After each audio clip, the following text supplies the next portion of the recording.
Assalamualaikum. Namaskar. Respected Principal Sir, Honorable Chief Guest,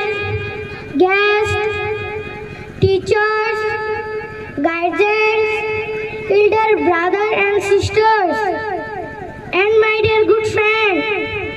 Very good afternoon to all of you. My name is Zahid Iqbal Ahmed.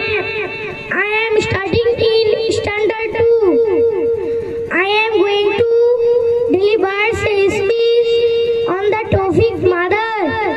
My mother name is Rubika Khatun. She is my best friend. She gets up early in the morning. She cooks our meals. She helps me to do my homework. She is very hardworking. She eats simple food. She is always careful. She is kind and loving. I love my mother so very much. Thank you everyone.